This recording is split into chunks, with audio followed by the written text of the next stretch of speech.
Now, it has been a labour of love, resulting in an intriguing insight into life in Scotland at the turn of the 20th century.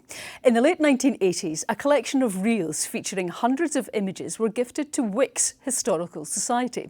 Since then, they've been transformed into what's thought to be some of the oldest existing moving images in Scotland. Louise Hosey has been taking a look. Precious pieces of history painstakingly restored and brought to life. From fishing boats coming into Wick Harbour, to the men on board preparing or readying their nets ahead of another journey, to the stark dangers they faced from the elements amid stormy seas. This footage gives a rare glimpse into the hustle and bustle of the Highland town at the turn of the 20th century. Also among the collection, a procession into the parish church thought to mark Queen Victoria's Diamond Jubilee in 1897.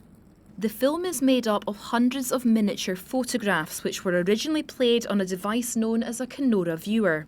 Created by the Lumiere brothers, they were placed in the viewer to make the film, similar to the animation of a flipbook. Staff at the National Library of Scotland have spent more than 20 years reanimating and digitally restoring the scenes comprised of the tiny images.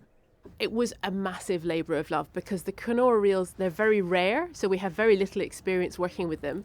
Every frame of the film is printed onto one piece of paper. So for us to digitise that, we had to capture a photograph of every piece of that paper and then sew them all back together to effectively reanimate them back into a film. I like the fact that in a couple of the reels you can see children staring at the camera, and this would be something they wouldn't have seen before. And I love the fact that it's a real kind of almost eye-to-eye connection with you as a viewer and this wee boy back in Wick at the turn of the century. The images are thought to be the work of a local cinematographer. They were donated to heritage organisation the Wick Society, who passed them on to the National Library. There are many photographs of that period, lots of photographs, but not moving images. And this is really the first time that people get a chance to see a moving image of that period of time. Now the whole world can see it, and it brings Wick's history and heritage to life. The footage is now available to the public to view online. Mesmerising moments of a bygone age. Louise Hosey, STV News.